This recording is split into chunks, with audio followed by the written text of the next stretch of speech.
ओम सस्तुज्ञाय प्रशान्ताय वेदान्त प्रतिपादिने नमस्तु अवेदपदाय ज्ञान विज्ञान प्रदीप्तये। आज की আমরা এই পূর্ণ ধ্যান যেন এক সন্ধিক্ষণ এবং তাঁর দান এই কৃপা, সেই কৃপাময় কৃপা সিন্ধু শ্রীরামকৃষ্ণ তার ধ্যান অনুভবই আজ আমার গুচ্ছ কথা, গোপন কথা, গুচ্ছ জ্ঞান।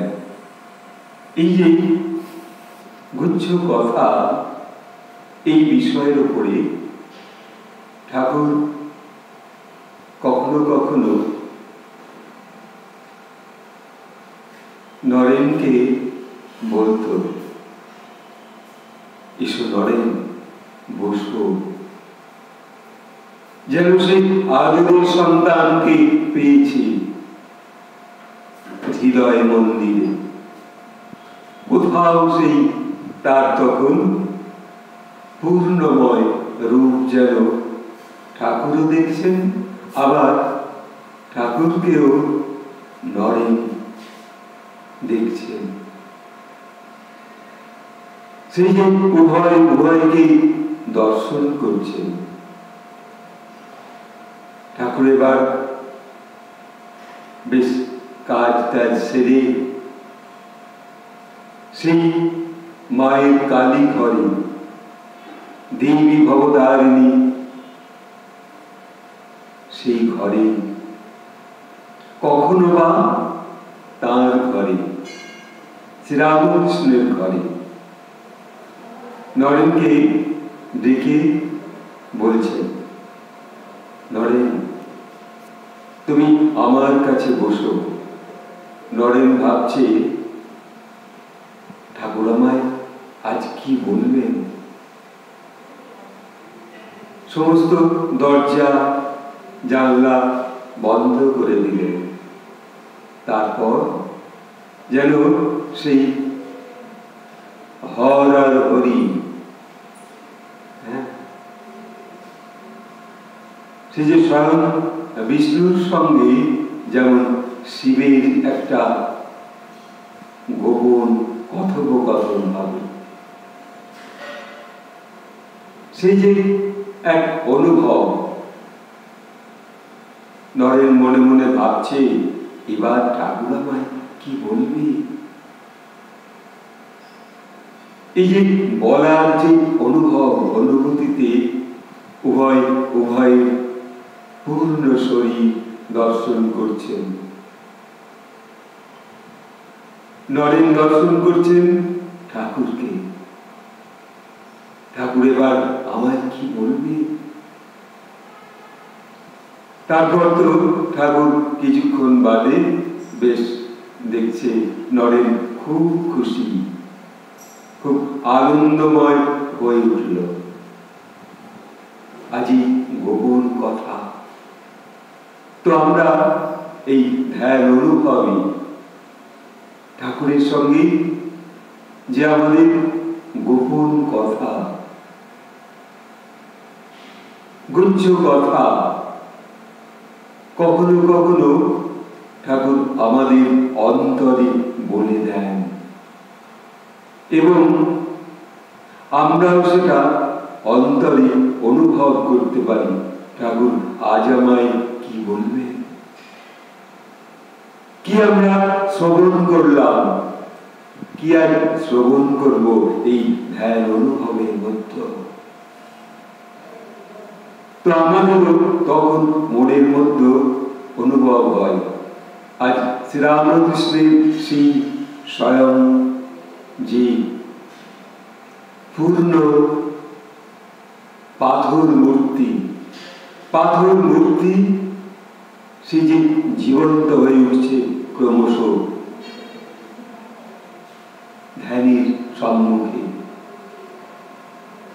ধ্যানই ভাবছে, যে ধ্যান করছে সে ভাবছে আজ ঠাকুর আমায় সত্যি কিছু গোপন কথা বুঝিয়ে দেবেন, আর আমিও প্রশ্ন করব, ঠাকুর আজ তোমার কাছে এসেছি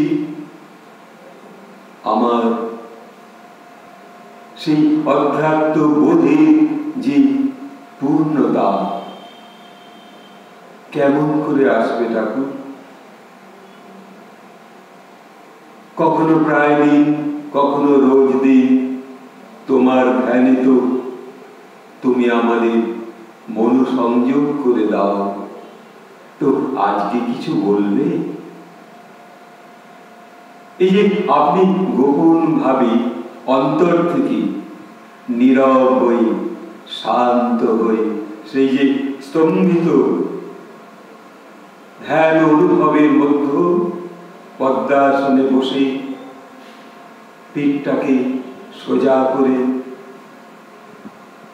চোখ যেন ঠাকুরের সেই চরণের দিকে এক দৃষ্টিতে, কখনো বা ঠাকুরের বক্ষ দেশে, কখনো বা ঠাকুরের চোখের দিকে, এইবার হয়তো ঠাকুর কিছু বলবে। তা এইরকম নরেনেরও খুব অনুভব হতো, বারবার তো অনেক জিজ্ঞাসা। তো ঠাকুর বলছেন, এই নাও নরেন, এইগুলো এই প্রসাদটুকু খেয়ে নাও। তখন নরেন তো ভাবছি, ঠাকুর আমায় প্রসাদ খাইয়ে দিচ্ছে, প্রসাদ খেতে দিয়েছে, এই প্রসাদ তো নয়, এ তো শুকনো কিছু চালের মতো হয়ে গেছে। তখন নরেন প্রথমে তার না খাবার একটা ভাবনা এসে অনুভব হয়েছে, এমনকি বলেও ফেলতে চান, ঠাকুর না, আমি এই শুকনো চালের ভাত শুকিয়ে গেছে, আমি খাবো না, যেন অন্তর তাকে বলছে। ঠাকুর তখন বললেন, শোনো, এই মহাপ্রসাদ, এই মহাপ্রসাদ সেই জগন্নাথের মহাপ্রসাদ, তুমি খাও।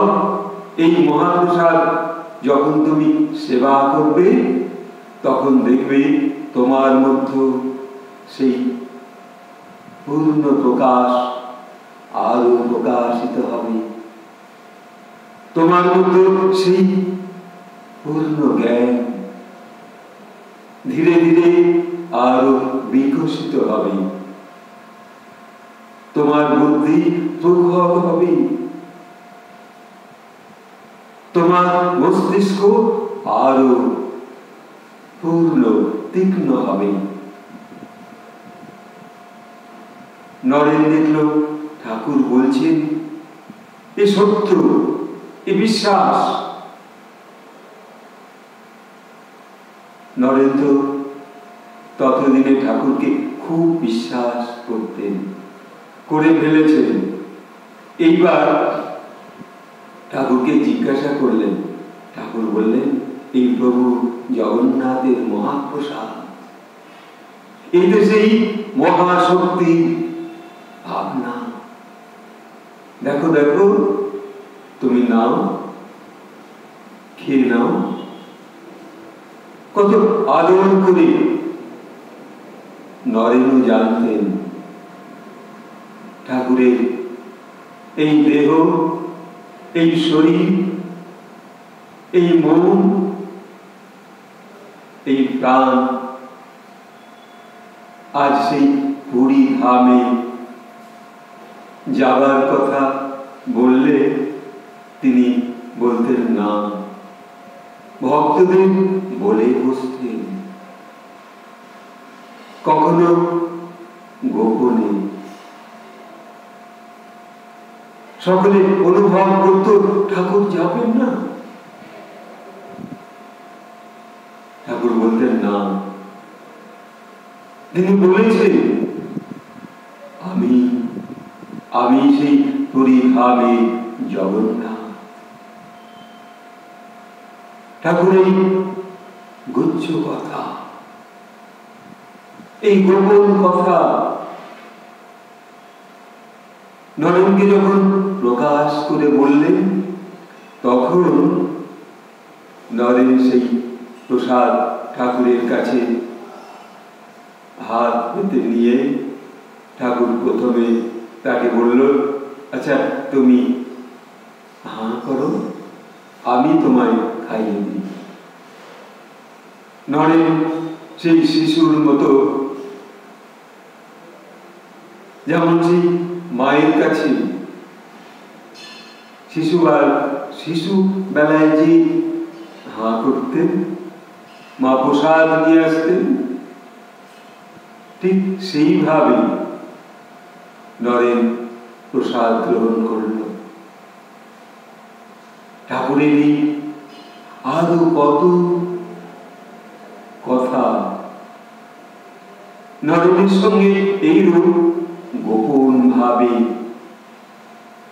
হৃদয়ের মধ্যে হৃদয় দিয়ে তিনি বলতেন। এবং সেই বিশ্বাস, প্রকৃত বিশ্বাস যখন নরেনের মধ্যে আসলো, তখন দেখল হ্যাঁ সত্যি তো। তাও অনুভব করেছিলেন সেই দূর দেশে গিয়ে, সেখানেও ঠাকুর তো বলেছেন আমি সেই মহাপ্রসাদ গ্রহণ করেছি, আমার মধ্যে সেই প্রকাশ, সেই বুদ্ধি, সেই জ্ঞান, সেই ধৈর্য সব ঠাকুর তা আমাকে ঘর বন্ধ করে তিনি দান করেছেন। তখনও যেন তার মধ্যে অনুভব হচ্ছে, হ্যাঁ এই তো গোপনত্ব, এই জন্য সত্য বিকাশ, আত্মার সঙ্গে পরমাত্মার এক গোপন আদান প্রদান। আপনারা অনেকেই তো জানেন সেই কথামৃত, যারা পাঠ করেন, যারা পড়েছেন, পড়ার প্রথমে যারা সেই কথামৃত সেই বই, মাস্টারমশাইয়ের সেই বই অনেকে বারবার প্রণাম করে তারপর পড়া শুরু করে। তো তাতেও আছে শ্রীমকে তিনি এইভাবে বলেছিলেন মাস্টারমশাইকে, জানো আমি তো পুরী ধামে যেতে পারবো না, তুমি একবার পুরী ধামে যাও। তখন ঠাকুরের সেই বার্তা যেন হৃদয় করে নিয়ে গেল। মাস্টারমশাইকে বললেন, শোনো তুমি যাবে, গিয়ে প্রভু জগন্নাথকে আলিঙ্গন করবে। এই যে তার যে সেই চিরস্থির শান্ত গোপন কথা তাকে বুঝিয়ে বললেন। মাস্টারমশাই যথারীতি ঠিক দিনক্ষণ ঠিক করে একদিন স্বয়ং নিজেই উপস্থিত সেই প্রভু জগন্নাথের মন্দিরে পুরী ধামে। সে সিংহদ্বার পার হয়ে ভেতরে ঢুকলেন। তারপর তিনি বুদ্ধি করে কতগুলো টাকা পয়সা এক গাদা খুচরো নিয়ে গিয়েছিলেন। গিয়ে তখন দেখুন কি আনন্দময় প্রকাশ। তারপর তো সেই খুচরো পয়সাগুলো ওই পান্ডালের ঘরের মধ্যে ঢুকবার সময় জগন্নাথের সেই পূর্ণ বেদির কাছে আসনের কাছাকাছি যাবার আগে কিছু ছড়িয়ে দিয়েছেন, আবার ওইখানেও কিছু টাকা ছড়িয়ে দিয়েছেন। দেওয়ার পর সকলে সেই পান্ডারা সকলে সেই কুড়াতে প্রস্তুত। এমন সময় মাস্টারমশাই সেই প্রভু জগন্নাথের সেই মন্দিরের ভিতরে তার সেই পূর্ণ বেদির কাছে উঠে তাকে আলিঙ্গন করেছে। করার পর সকলে তো হইচই করে উঠেছে পান্ডারা। তখন আলিঙ্গন শেষ হয়ে গেছে। তারপর তো মাস্টারমশাই আবার সেই মন্দিরের চারপাশে ঘুরে ঘুরে তাকে আর তারা সেভাবে পায়নি। তখন তিনি পূর্ণ সেই তার ঠাকুরের যে পূর্ণ কথা অতি সন্তর্পণে সেই যে আপন প্রিয়ের কথা তিনি তা পালন করলেন। তারপর যখন মাস্টারমশাই যেদিন ফিরে আসলেন, ঠাকুরকে সব বললেন, হে প্রভু, জয় রামকৃষ্ণ, জয় রামকৃষ্ণ, তোমার এই কর্ম মাস্টারমশাই সম্পাদন করেছেন। মাস্টারমশাই জোরে বলছেন না, আনন্দময় হয়ে ঠাকুরের কাছে এগিয়ে গেলেন। ঠাকুর তখন তাকে আলিঙ্গন করলেন মাস্টারমশাইকে। দেখুন এই যে পূর্ণতা, সেই প্রভুর যে পূর্ণ আলিঙ্গন, সেই আলিঙ্গনে মাস্টারমশাইকে ভূষিত করলেন। মাস্টারমশাই যেমন ঠাকুরকে, ঠাকুরও সেই আদর করে তাকে আলিঙ্গন করলেন। এই যে পূর্ণত্ব, এই যে গোপন ভাবে সেই যেন রূপ হৃদয়ের মধ্যে সেই দেহত্বে এসে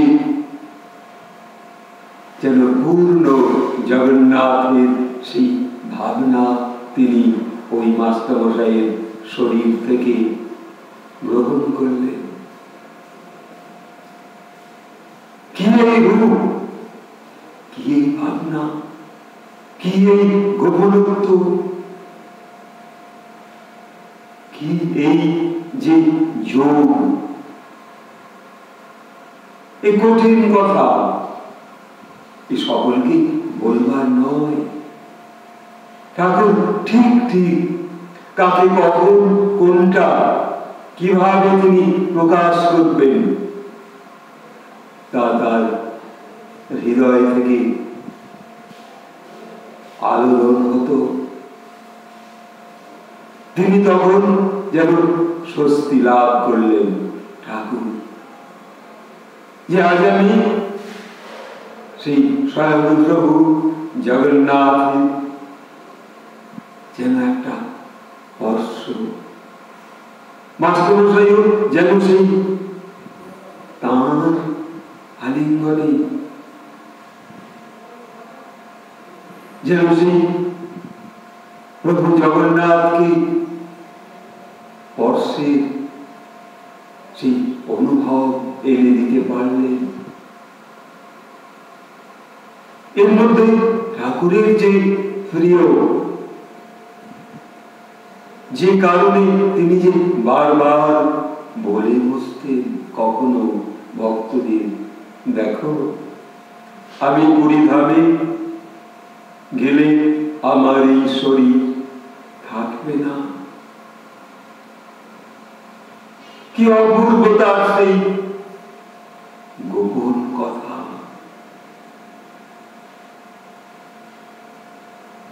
সেই গোপন অনুভব আমরা আজ শ্রীরামকৃষ্ণ ধ্যান অনুভবী। তখন আমরা এই যে অনুভবী ধ্যান ভাবনার মধ্যে ঠাকুরের সম্মুখে বসবার যে পূর্ণ ইচ্ছা,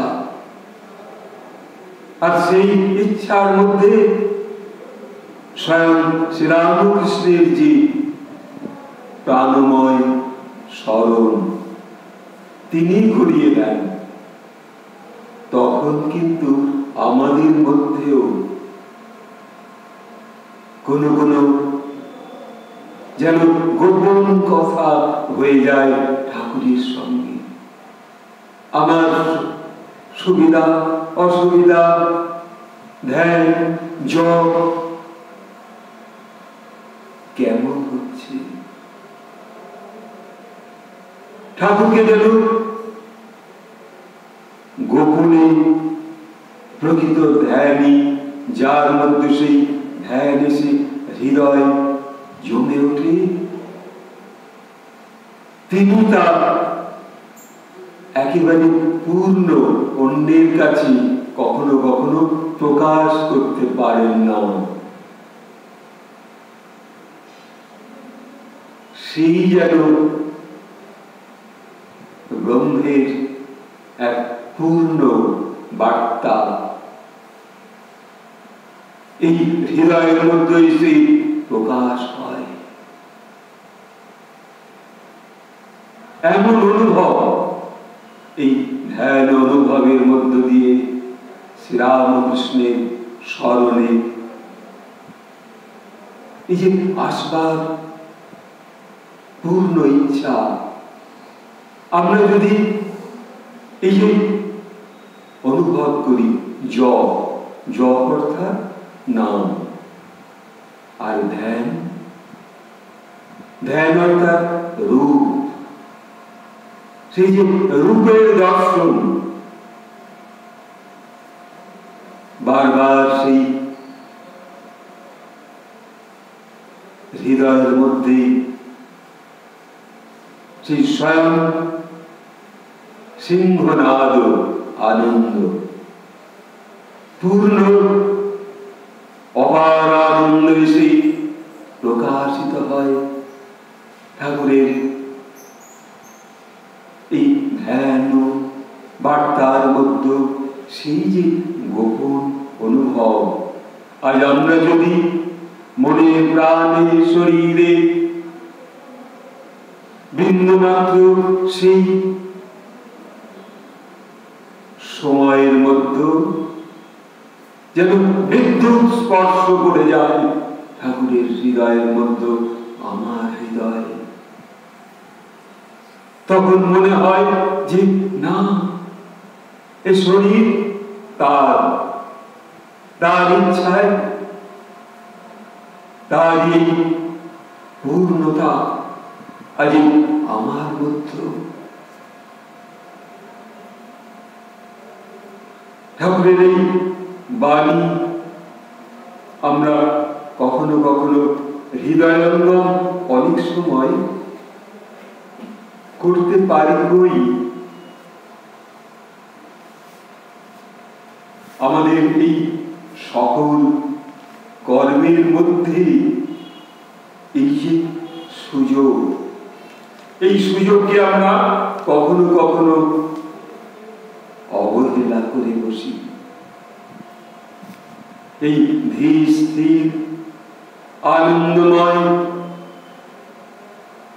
জীবনের মধ্যে আমরা কখনো অন্য কর্মে ভুলে যাই।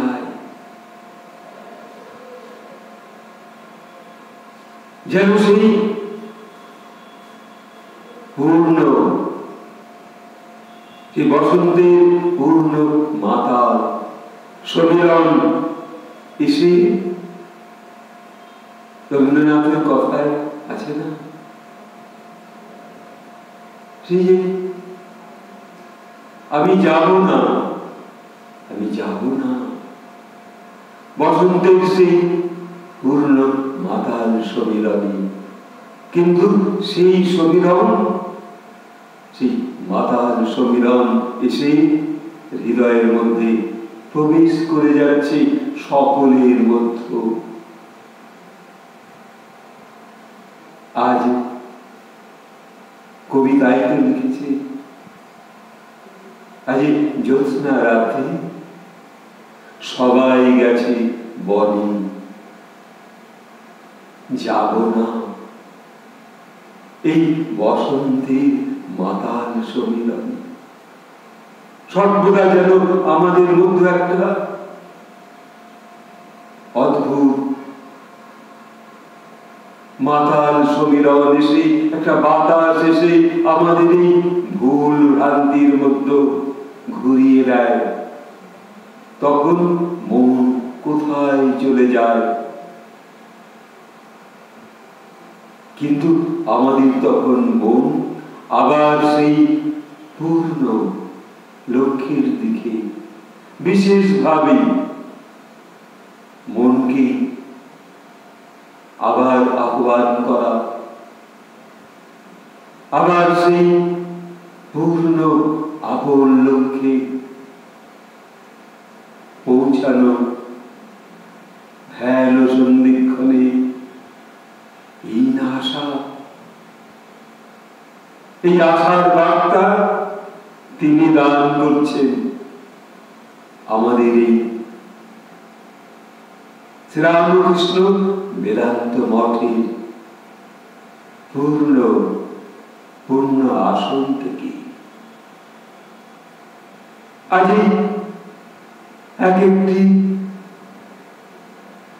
একটি ছোট ছোট পর্ব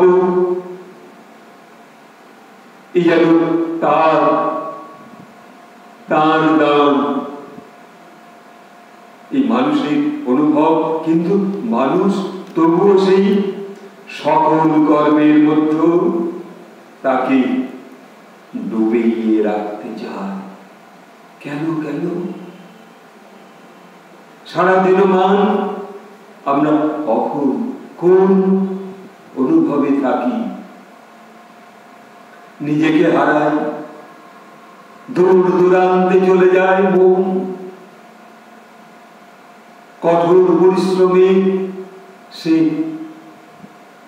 ক্লান্ত হয়ে পড়ে। তবু আমাদের বসার যে অনুভব তিনি সজাগ করে দেন, তিনি সেই জাগ্রত করে দেন সেই পূর্ণ মনকে। সেই মনের আঙ্গিনা, মনের সেই অনন্তের উঠানে আমরা দর্শন করতে পারি ধ্যান ভাবনার মধ্যে শ্রীরামকৃষ্ণের অনুভব। ঠাকুর তাই বলেছেন যে এক হাতে কর্ম করো। বাউল কি করে? বাউল তো বারবার সেই তার এক হাতে তার এক তারা, আর এক হাতে তার ডুগডুগি, আর মুখে সেই বাউলের সুর অপূর্ব, সেই সুর গেয়ে যাচ্ছে। তো আমাদেরও সেই ঠাকুরের এই গুচ্ছ জ্ঞান, গুচ্ছ কথা অন্তরে যেন সুর বেঁধে আমরা কর্মশেষের মধ্যে যেন দোহাত দিয়ে তাকে ধরতে পারি, প্রণাম করতে পারি। ধ্যান অনুভব আমাদের এই ঠাকুরের সঙ্গে যে গুচ্ছ কথা, যে গোপন কথা হয়, তা প্রকাশের নয়। তাই এইটুকু বলে সকলকে ভালোবাসা শ্রদ্ধা জানাই। আর আপনাদের এই যে আপনারা যারা আমাদের এই শ্রীরামকৃষ্ণ বেদান্ত মঠের যে চ্যানেল ইউটিউবের মধ্যে যে আলোকপাত করছেন, এই আলোর মধ্যে আপনাদের যে কমেন্ট, সেই কমেন্ট, আপনাদের যে ভাষা, তা আমাদের আরো বেশি অনুপ্রাণিত করে। তাই বলবো বারবার, আপনারা অপরকে একটু জানানোর জন্য একটু শেয়ার করলেন, একটু সাবস্ক্রাইব করলেন, একটু লাইক করলেন। এইটুকু বলে আবার শ্রীরামকৃষ্ণকে প্রণাম জানিয়ে এখানে শেষ করছি। ওম স্থাপকায় চ ধর্মস্য সর্বধর্ম স্বরূপিণে অবতার বরিষ্ঠায় শ্রীরামকৃষ্ণায় তে নমঃ। জয় ঠাকুর, জয় মা শারদেশ্বরী, জয় স্বামীজির জয়।